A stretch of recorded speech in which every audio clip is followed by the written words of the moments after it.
Alô, meu Deus, fazia tanto tempo que eu não mais te procurava. Alô, meu Deus, senti saudades tuas e acabei voltando aqui. Andei por 1000 caminhos e como as andorinhas eu vim fazer meu ninho em tua casa e repousar. Embora eu me afastasse e andasse desligado, meu coração cansado resolveu voltar. Eu não me acostumei nas terras onde andei. Eu não me acostumei nas terras onde andei. Alô, meu Deus, fazia tanto tempo que eu não mais te procurava. Alô, meu Deus, senti saudades tuas e acabei voltando aqui. Gastei a minha herança comprando só matéria.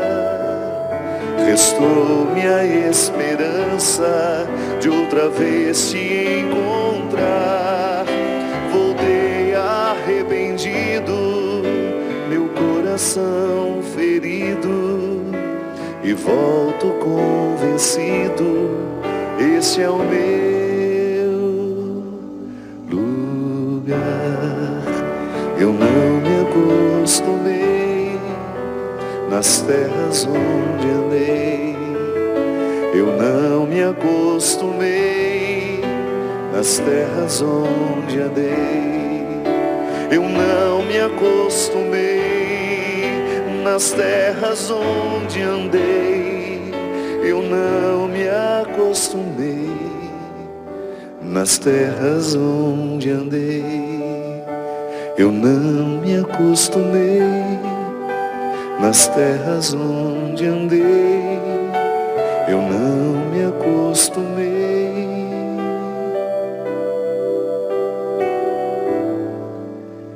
Nas terras onde andei.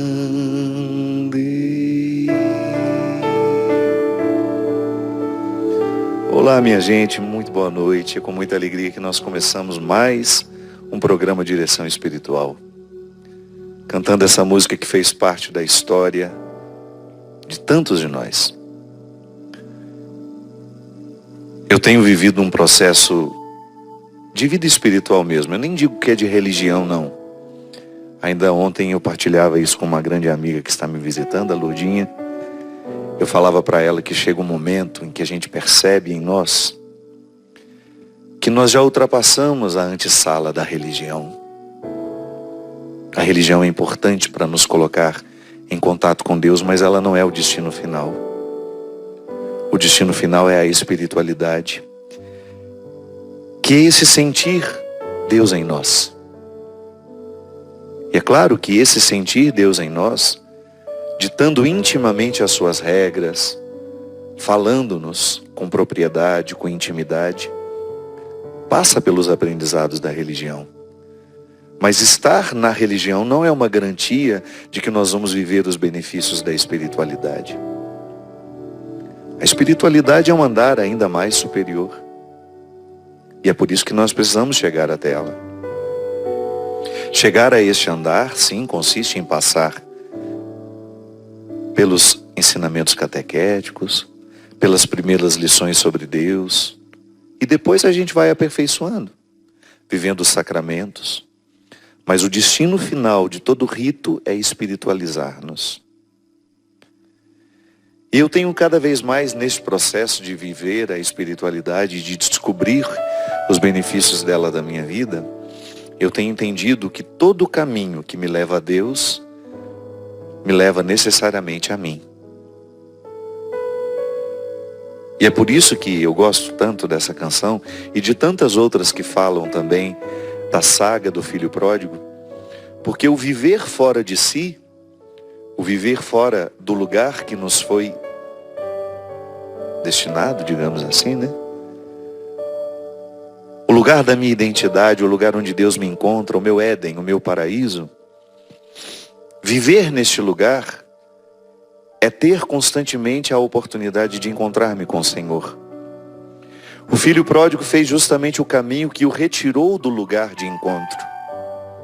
Ele foi viver uma vida que o afastou muito dele mesmo. Aquela vida que ele escolheu viver não favoreceu a sua experiência consigo, porque foi uma vida que o afastou dele, de sua essência, de sua raiz. Tanto é que essa escolha por uma vida nova começa com a ruptura com o pai. Ao pedir ao pai a herança que lhe cabe, ele rompe com o pai. É como se ele, naquele momento, desistisse de ser quem ele era. Ele abria mão da filiação, ele só queria o dinheiro. E ele foi embora. A gente não sabe quanto tempo durou esse dinheiro. A gente não sabe quanto tempo dura uma ilusão, né? Quanto tempo uma ilusão é capaz de nos alimentar? Vaziamente nos alimentar. Sim, porque às vezes o processo da ilusão, ele é tão ilusório que a gente tem a sensação de que nós estamos vivendo, de que nós estamos felizes. Aí à medida em que você se distancia, que aquelas ilusões vão perdendo o seu poder de nos iludir, a gente vai percebendo o vazio delas. Esse menino, quando ele pede o dinheiro ao pai e vai embora, ele rompe com um fator importantíssimo da sua identidade, que é ser filho daquele homem. E ali começou uma derrocada. Mesmo durante o tempo em que ele foi feliz, porque tinha dinheiro, e tinha as mulheres, e tinha isso, e tinha aquilo. Mas ele estava se distanciando cada vez mais de si mesmo. E quem distancia-se de si, naturalmente distancia-se da oportunidade de estar em Deus. Porque Deus está em nós. Sabe, minha gente, eu sei que às vezes nós somos criados acreditando na mediação de uma maneira muito equivocada. A mediação é o quê? Aquele caminho pelo qual eu passo para chegar a Deus. O padre é um mediador. Eu, por exemplo, exerço os ministérios, né? Eu exerço um ministério e eu tenho a autoridade eclesiástica de celebrar missas, de presidir casamentos, de abençoar. Eu tenho a autoridade de ungir os doentes, de perdoar pecados, imagina. Essa mediação que eu faço, se eu não a exerço com simplicidade e sempre ensinando que essa mediação é para cada vez mais levar aquele que é mediado a encontrar o Deus que está nele, eu o amarro em mim e eu o privo de saber que Deus está nele. Então eu começo a criar de repente uma mentalidade de que para estar em Deus tem que passar por mim. E eu escuto demais isso, né? Às vezes as pessoas se aproximam: padre, sua oração é mais forte que a minha. Reza nessa intenção. Oh meu Deus, vamos acordar o poder que há em nós. Quem diz que minha oração é mais forte que a sua? Isso é uma ilusão. Pode ser que eu, como padre, esteja menos próximo de Deus do que você. A oração poderosa, a que de fato exerce uma transformação em nós, é aquela que atinge o íntimo, mais íntimo, mais íntimo, mais íntimo, que é onde Deus está. Se eu rezo superficialmente, dificilmente essa oração vai surtir efeito em mim. Por quê? Porque ela não atingiu o Deus que me habita. Porque é interessante pensar que a oração é um resultado justamente desse toque de Deus em mim, que me permite acessá-lo através da minha palavra. Imagina isso. Que coisa misteriosa. Está em mim e eu acesso por meio da minha palavra. Porque quando falo com Ele, é como se a presença dele se transfigurasse. E eu pudesse sentir isso com toda a intensidade do meu coração. Então todos nós temos essa autoridade de recrutar o Deus que nos habita, de com Ele ficar a sós, de com Ele falar e também a Ele pedir, ouvir. Essa música fala justamente de alguém que estava esquecido disso. Alô, meu Deus, fazia tanto tempo que eu não te procurava. E no avesso deste não te procurava está também: fazia tanto tempo que eu não me procurava. Vivi tanto para fora, tão para fora, tão para fora, que esqueci de como andam os caminhos de dentro. Ah, minha gente, não há vida espiritual sem andar os caminhos de dentro. Não há crescimento, não há maturidade emocional. Sim, porque você não pode dissociar maturidade espiritual de crescimento espiritual. Maturidade emocional de crescimento espiritual. Eu não posso me dizer cristão se eu lido o tempo todo com o Christian, esquecendo do nosso cristianismo. Eu não posso ser um cristão se eu não trabalhar os meus ciúmes, por exemplo. O meu ciúme me dificulta sim de exercer o meu cristianismo, porque a partir dele eu fico mesquinho. Uma pessoa ciumenta é uma pessoa naturalmente diabólica. Por quê? O ciúme quebra a harmonia pessoal. Então eu começo a olhar para as pessoas com o filtro da minha maldade. E aí às vezes eu perco a oportunidade de conhecer pessoas maravilhosas porque eu sinto ciúme delas. Sim, o ciúme é diabólico. E uma pessoa que vive uma maturidade cristã vai se empenhar diariamente em superar os seus ciúmes. Porque se a maturidade espiritual consiste em vencer tudo aquilo que é precário em nós, do ponto de vista humano, eu não tenho como. Ah, isso aqui eu vou deixar de lado, eu não vou mexer. Não.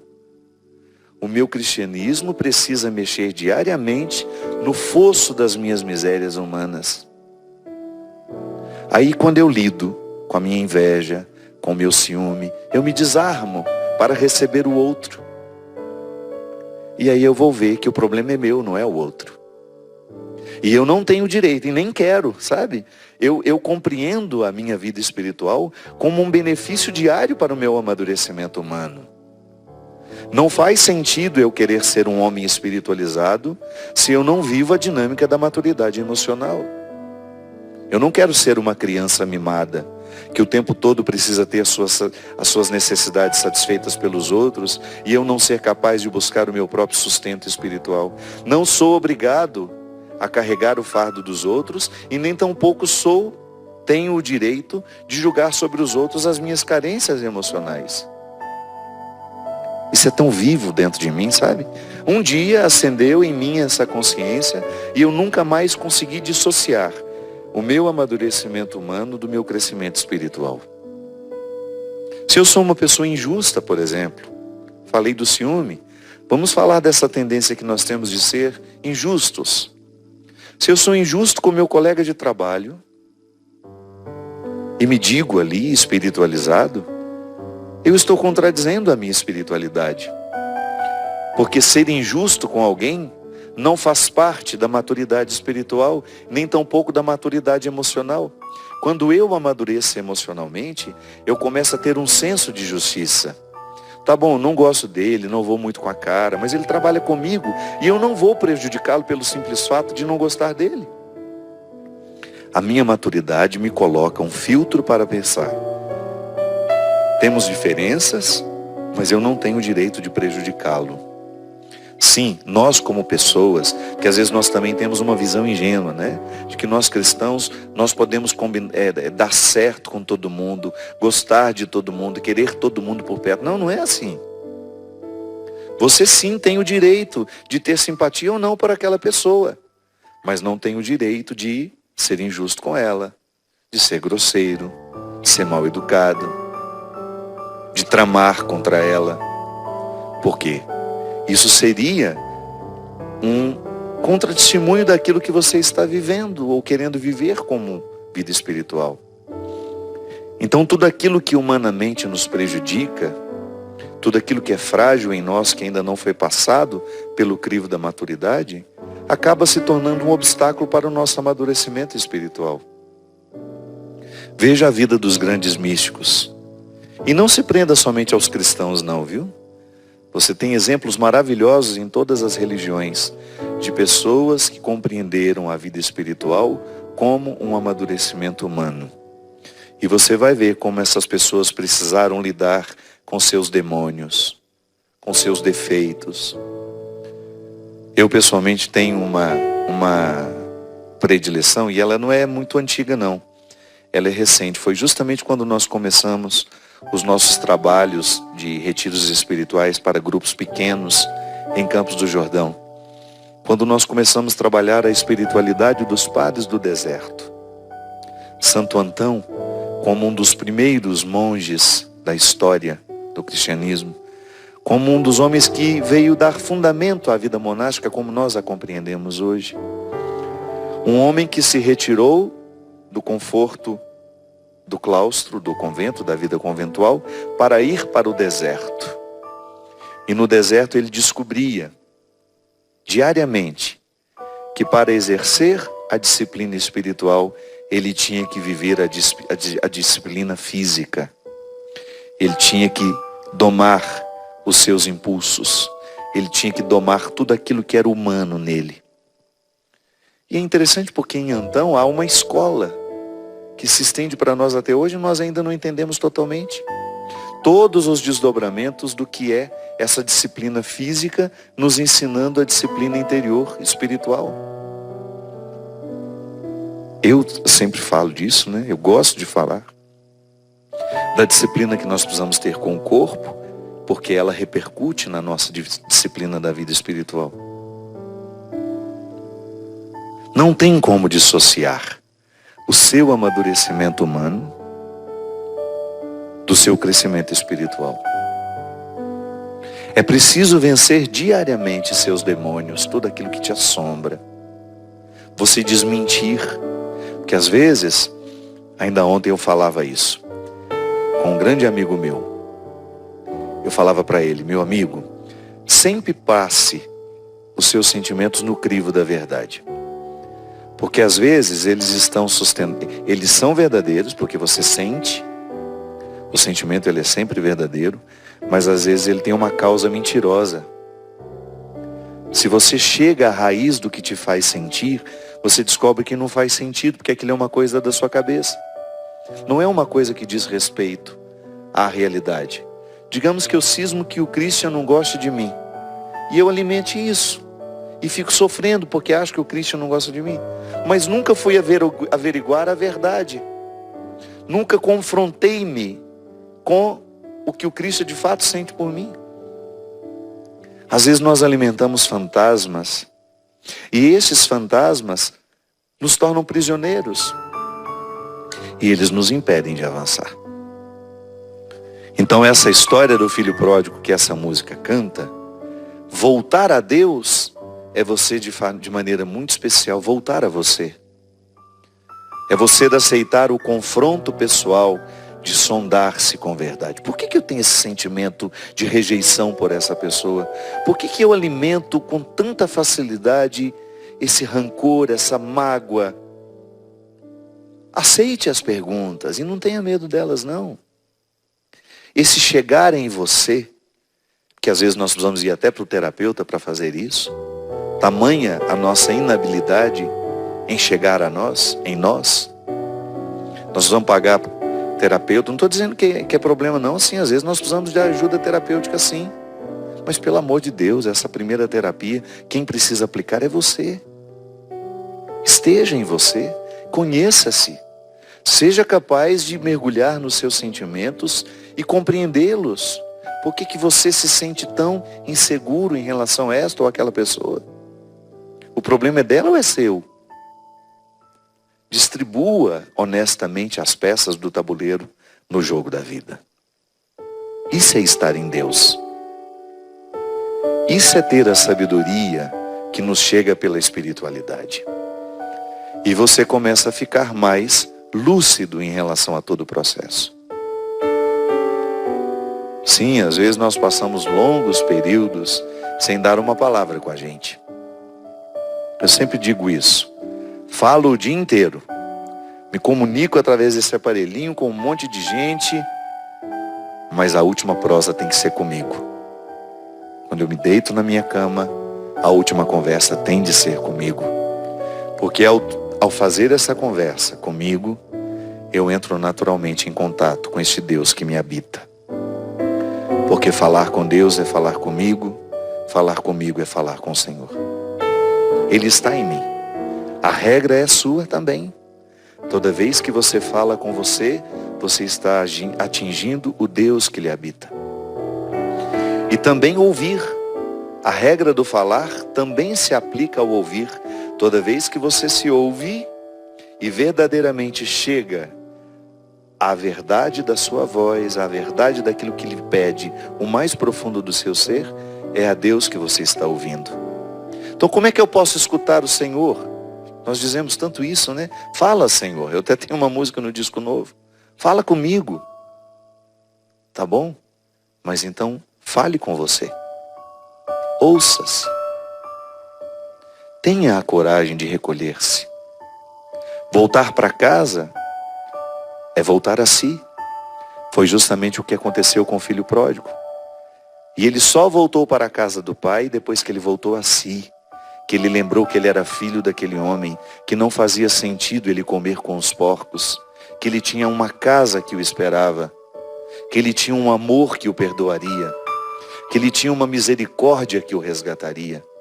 Ao voltar em si, ele teve coragem de voltar ao Pai, que na parábola é Deus. Jesus contou essa história justamente para que nós nos interpretássemos assim. Eu sou o filho pródigo, você é o filho pródigo. Diariamente estamos saindo de nós, mas pelo amor de Deus, voltemos. Porque quando a gente volta, nós estamos naturalmente voltando ao Senhor. Esse voltar ao Senhor é fundamental para a nossa felicidade, para a nossa alegria, para o nosso equilíbrio. Porque ninguém pode ser feliz distante de si mesmo. Se estiver distante de si, estará distante do Deus que lhe habita. Se você for desconhecido a você mesmo, você não saberá conhecer o Deus que está em você. E esse exercício é diário. Sobretudo neste tempo em que nós somos jogados naturalmente para fora. Somos estimulados o tempo todo a ver isso, a ver aquilo. São muitas possibilidades. Então os desafios são ainda maiores.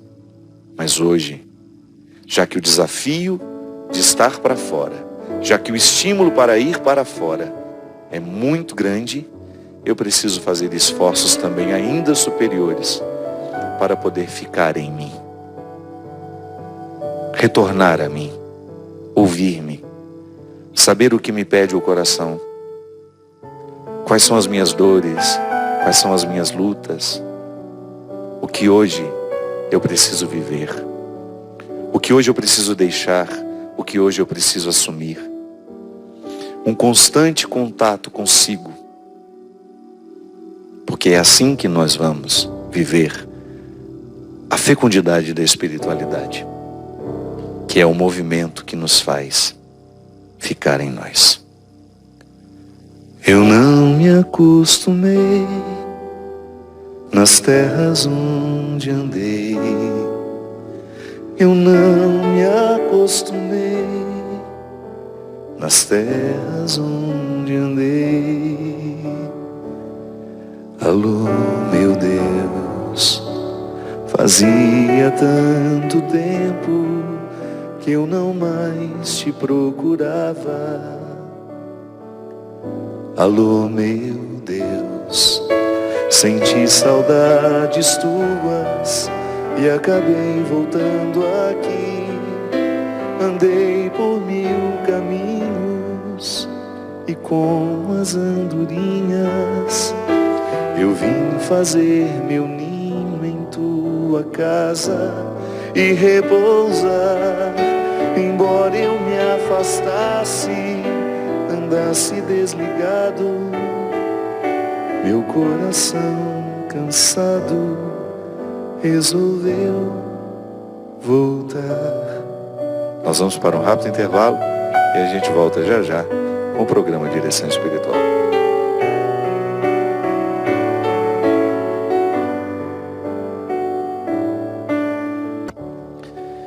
Eu acabei de ver ali, não tinha preparado nenhum e-mail, as meninas deixam ali em cima para mim.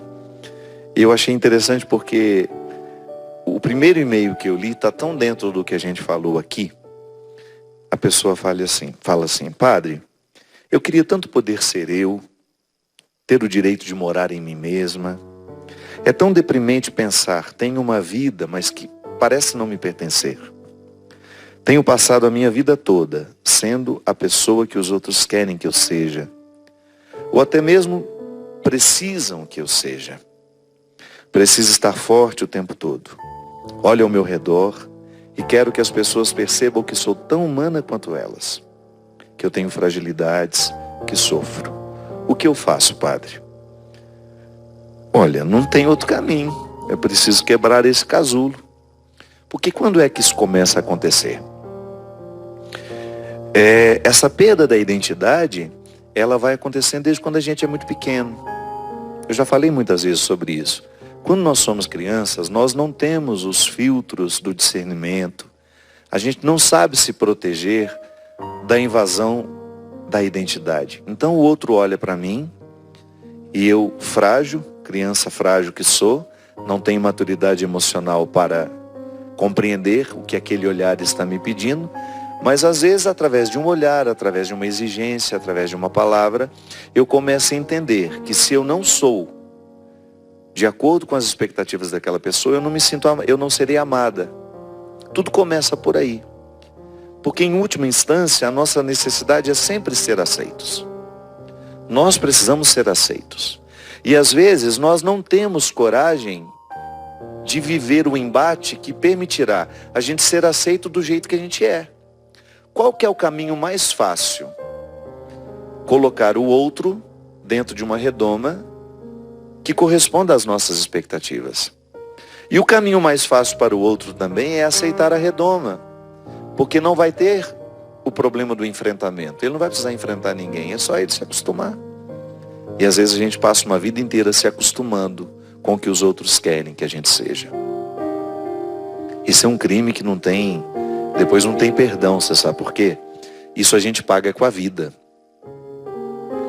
Você passar uma vida inteira fazendo o que você não quer, sendo quem você não é, você está pagando com a sua vida. E depois não tem como você reassumir o tempo perdido. É como se, por exemplo, o meu exemplo aqui.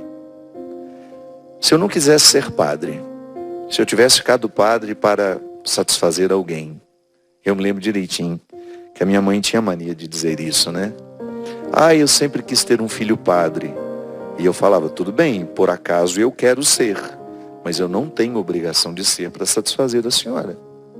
Por acaso o meu desejo se esbarrou num desejo que a senhora tinha. E é claro que lá em Minas, no contexto em que a gente foi criado, era difícil encontrar uma mãe que não queria ter um filho padre. Então também não tem nada de espetacular no desejo da minha mãe. Mas se eu tivesse ficado padre para satisfazer a minha mãe, eu seria um homem muito infeliz. Eu não daria conta. E mesmo não é da minha natureza ficar num lugar onde eu não estou feliz. Quem convive comigo, quem está ao meu lado, sabe da minha autenticidade. Eu não demoro em pessoas e nem lugares em que não me sinto feliz. É um direito meu, né? Volto a dizer, essa vida é muito curta. Há bilhões e bilhões de pessoas neste mundo. Você tem o direito de ir procurar o lugar, encontrar as pessoas com as quais você se identifica. E toda vez que a gente aceita essa imposição existencial do outro, nós pecamos contra a nossa identidade. Porque eu sendo quem eu sou, eu já terei todas as dificuldades para chegar a ser quem eu sou. Entenda isso igual a regra da semente. A sementinha já tem todas as possibilidades da árvore. Eu já expliquei isso aqui várias vezes. Vou falar de novo. Uma semente tem todas as possibilidades da árvore. Ela já tem ali o tamanho que ela vai ser, os galhos, os frutos. Deus já deu tudo para aquela semente. Mas ela precisa ser plantada e cultivada, porque senão ela é, mas ela não se torna. Olha que bonito isso. Eu já sou, porque tudo o que eu preciso para ser quem eu sou já me foi dado. Agora eu preciso me tornar. É no processo do tornar que eu recrutarei o que sou e também receberei as influências do que estão ao meu lado. É por isso que é tão, minha gente, tão responsável ser pai de alguém, ser mãe de alguém. Porque o nosso olhar pode ser de imposição. Ele pode tolir a verdade do outro. Permita que seu filho floresça. Permita que seu filho demonstre o que ele gosta, o que ele não gosta. Qual é a parte deste mundo que ele quer cuidar. Infelizmente, às vezes nós temos pais e mães que impõem aos filhos a própria faculdade que vai fazer. Meu pai é advogado, então o caminho mais fácil é eu ser advogado também. Não, isso não precisa ser uma regra. Quem diz que a gente tem que ir pelo caminho mais fácil? Ah, meu pai é médico, minha mãe é médica também, e naturalmente, tudo bem, pode ser que você descubra medicina e que você goste tanto quanto seu pai e sua mãe. Mas você não pode fazer medicina só para agradar seu pai e sua mãe. Nós não podemos viver para agradar os outros. A primeira realização é pessoal, porque se eu não me realizo pessoalmente, depois eu vou ter muita dificuldade de me doar a alguém de verdade. Agora, quando eu vivo esse martírio aqui, quando eu não consigo ser quem eu sou, dificilmente eu vou promover alegria por onde eu passar. Então, problematizar a maneira como nós estamos sendo, como eu disse aqui, eu olho para a vida que estou vivendo e tenho o direito de questionar sim. O que eu quero manter, o que eu quero tirar, de que maneira eu quero prosseguir. Por quê? Aquilo que eu vou escolhendo pode estar prejudicando o ser que eu sou. E nós não podemos ter na rotina da nossa vida um excesso de situações que prejudiquem o ser que somos. Porque não sejamos ingênuos. Em qualquer situação você terá obstáculos para ser quem você é. Mas não me parece inteligente escolher uma rotina onde os obstáculos são inúmeros. Onde você coloca uma rotina de sofrimento. É como o pessoal aqui, a Bia, minha diretora aqui. Não, meu diretor é o Marcelo, né? A minha produtora querida. Ela está na Canção Nova há quantos anos, Bia? 20 anos na Canção Nova. Se de repente der um estalo na Bia que ela não está feliz aqui, não é justo, não é honesto, não é responsável da parte dela não colocar isso na pauta das discussões dela. Por que não estou feliz aqui? Há alguma coisa que eu posso mudar neste processo para voltar a ser feliz? Ou já acabou o meu tempo aqui? E honestamente responder. Volto a dizer, depois que Deus nos revela, a gente precisa pegar o caminho e ir. E Ele fala com a gente. Por isso que eu sempre tenho como regra de vida interpretar com muito respeito os meus desassossegos. Às vezes a gente passa muito por cima dos nossos incômodos. Não é justo isso. Às vezes Deus está tentando te alertar, te incomodando. O incômodo que você vive lá no seu trabalho, na profissão que você escolheu, no relacionamento que está tendo, é uma forma que Deus tem de te alertar de que você precisa mudar.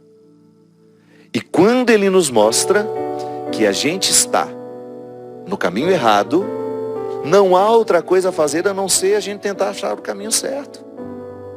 Tá bom, as estradas que me trouxeram aqui valeram. Mas e agora a minha continuidade? Preciso renovar esses caminhos? Não tem nenhum problema. Por isso que Jesus não tinha lugar. A gente tem uma música que a gente gosta muito, né, Tânia? Eu não me casei para não ter que ficar. Estou sempre indo embora. Eu não me casei porque eu estou sempre indo embora. É uma cantora que eu gosto muito, Maria Marta, que mora lá em Angra dos Reis. Angra não, desculpe, Paraty. Maria Marta é uma grande cantora e eu tive a graça de ter Acho que os únicos 2 CDs que ela gravou na vida. Uma voz, um bom gosto. Tem um disco que ela só canta Noel Rosa. E o outro, ela tem uma música que fala isso. Eu não me casei porque eu estou sempre indo embora. Então eu sou um homem livre. Eu não me casei e eu tenho o direito de estar sempre indo embora. Isso faz parte da castidade, de você ter o direito de mudar os seus caminhos, porque só dizem respeito a você.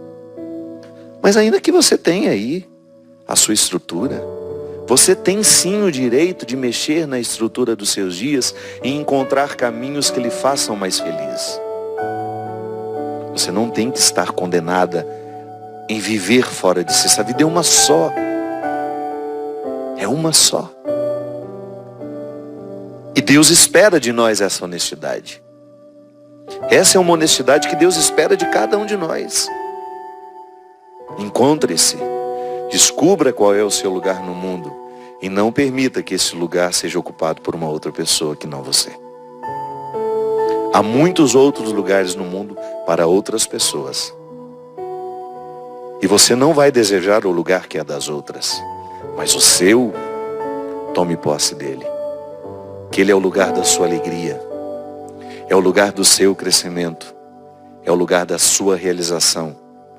E o mais bonito, é o lugar da sua salvação. Porque onde está um ser humano encontrado, fazendo o que de fato deve viver e fazer, ali Deus está salvando alguém. Obrigado pelo seu carinho, pela sua confiança, por permitir-me estar aqui, neste lugar que também é seu, e estabelecer essa comunhão que nos faz crescer, que a mim faz. Eu espero que faça a você também. Você não faz ideia de como essa prosa, toda quarta-feira, ainda que repetida, me alimenta. Eu me sinto feliz de estar aqui, porque sei que este é um lugar que me permite ser quem de fato eu sou. Derrame sobre nós a bênção e a proteção do céu, do Deus Todo-Poderoso, Pai, Filho e Espírito Santo. Amém. Até a semana que vem, se Deus quiser. Alô, meu Deus, fazia tanto tempo que eu não mais te procurava. Alô, meu Deus, senti saudades tuas e acabei voltando aqui. Andei por 1000 caminhos e como as andorinhas eu vim fazer meu ninho em tua casa e repousar. Embora eu me afastasse e andasse desligado, meu coração cansado resolveu voltar. Eu não me acostumei nas terras onde andei. Eu não me acostumei nas terras onde andei.